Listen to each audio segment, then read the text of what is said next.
Hello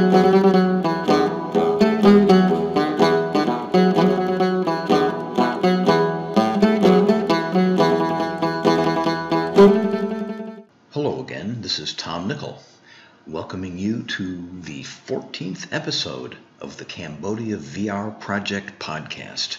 We're speaking live, actually I'm speaking live, here in Phnom Penh, Cambodia. Been here for a couple weeks this time now, exploring the uses of 360 video and VR with a prominent arts organization here in Cambodia, Cambodia Living Arts, and also producing some material for some ideas that I've talked about in past podcasts, and we'll probably talk about some in this one too.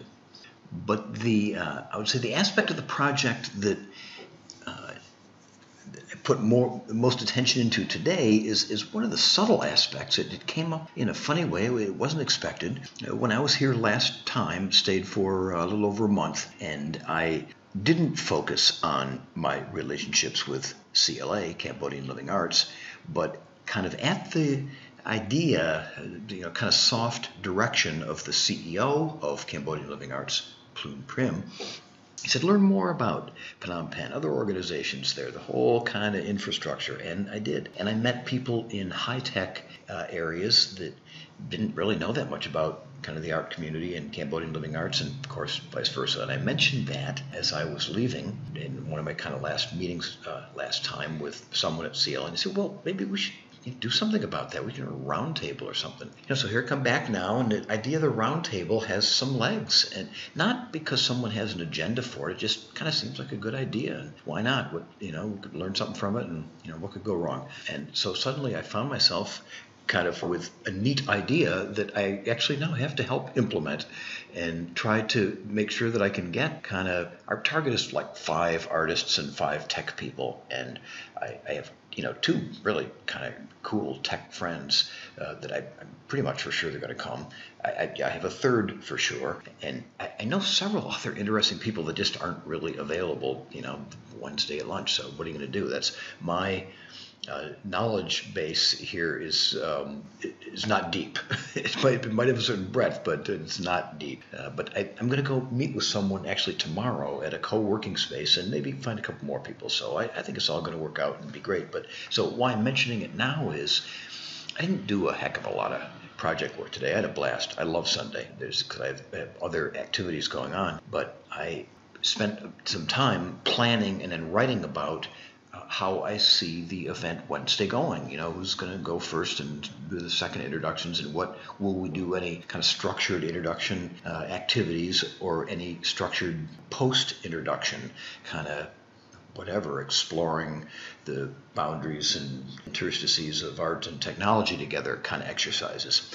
And so, I'd been thinking about it, and I met Kai for lunch a couple days ago. We talked a little bit more about it there. It was good, and I did some thinking and web searching around, and it's not, you can't do very much. We don't have very much time. These things take much more time than you think, and so I have my plan. That's what I did. I spent a couple hours thinking about it and then writing it up, and I'm done now, and I'm going to go over tomorrow morning and talk with Kai about it, and we'll kind of finalize things.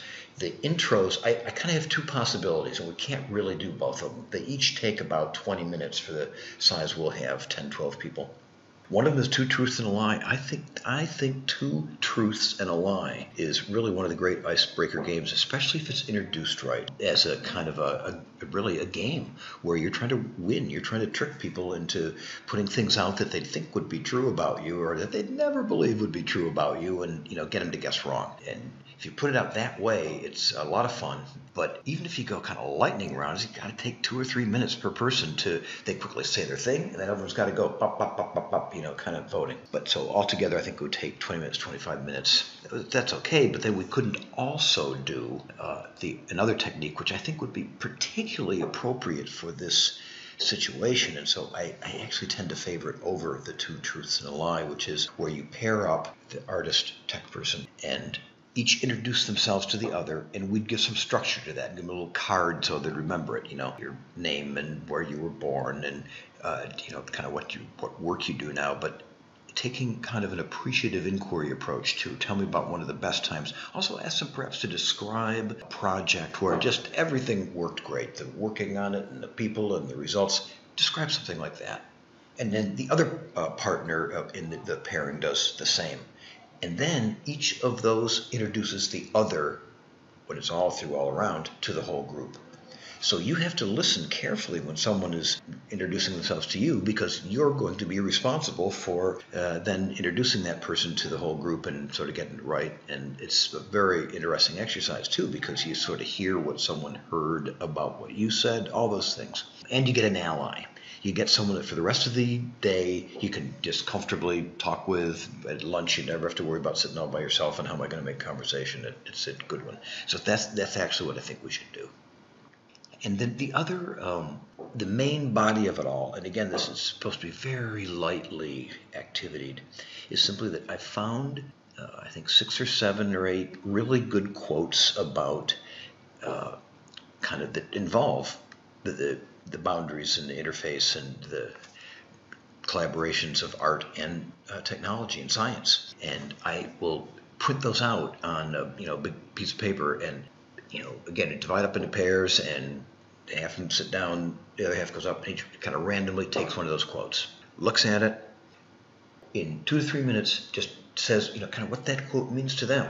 What does it make them feel? How do they understand it to mean? Does it seem relevant? Does it seem right? They're cool quotes. I'm going to tell you those quotes in a minute. And then the other person, in response, doesn't say, "Oh, this is what it means. This is what it means to me," but says, okay, "Oh, that's interesting," and reacts to what the first person said. Reacts to it.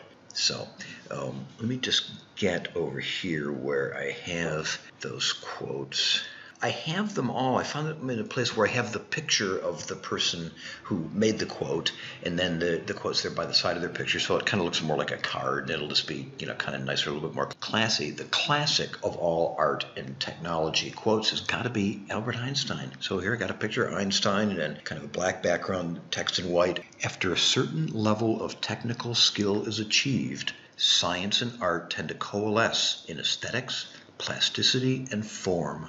The greatest scientists are artists as well. Albert Einstein.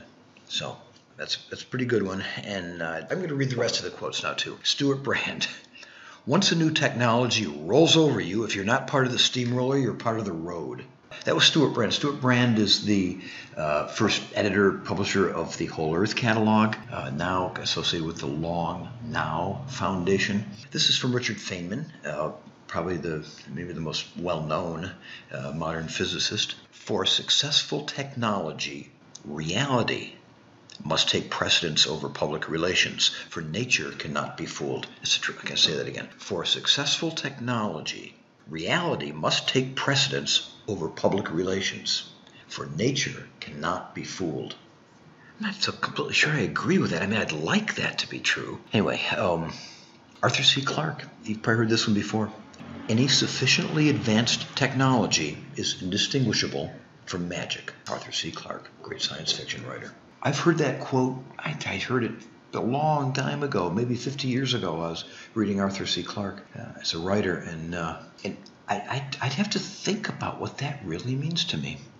And I'm not going to go into it right now. Instead, I'm going to say, here's the last one I have gathered. Stephen Johnson. Stephen Johnson writes about, he's kind of a writer about the phenomenology of ideas and thoughts, written about Descartes, written about kind of the modernism. He's written, I like him. This is the quote, it's not even a complete sentence. The fusion of art and technology that we call interface design. So in other words, interface design, which is, that's all there is interfaces. Devices are doing everything, and there's an interface between us and the art and technology perfectly come together in interface design, he's saying. So those are a few of the things I had, and got them all printed up, ready to go, and that would be the main activity. And now we're an hour in. We got together at 11. We really get going at 11:15 or so. Now it's 12:30. We've had a few little snacks. Now we sit down to have lunch, and people you can sit with, talk, have a nice Khmer lunch, and then that'll be that.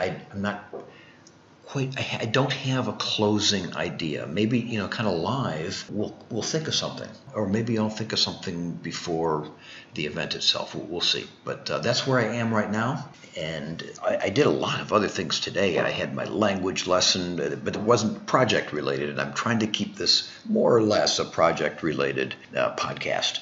So, but for the record, I had my language lesson with Juana, who, when I'm back in San Francisco, I connect with her via Skype because she's here in Phnom Penh. It was just great seeing her again here, and I talked about how I'm kind of ready for a new phase of my learning process, and I think we figured out some good ways to go ahead.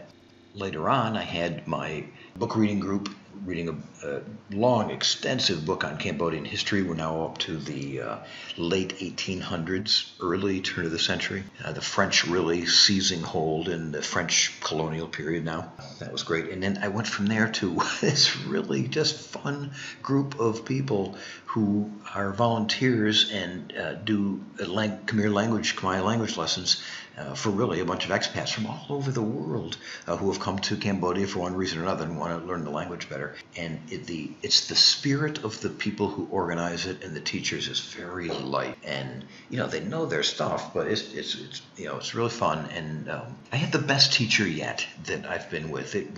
A lot of him was just reacting. We were throwing questions at him, but he kind of had a structure too and really knew his stuff. And then we all eat dinner together afterwards, and there's some people who I've gotten to know there a little bit that come, and it was just fun. What can I say? I mean, it's just, I don't have anything like it in San Francisco. Maybe I'll find it in Seattle, we'll see. But Sunday is a great day. I have now finished the project-related work. That is, I've typed up in my word processor my proposed activity notes. I'll talk about that with Kai tomorrow. I've got some interviews, other stuff scheduled, and so there we go. I finished another week or started a new week, however you look at it. Things are just feeling really good at this time, and for anyone sticking it out and listening to this kind of thing, thank you very much. I've enjoyed speaking with you, and on that happy note, this is the end of episode 14. I'm supposed to say the date. I think we're up to now. Let's check this here. It's Sunday, March 4th. End of episode 14. Thank you so much. Bye for now.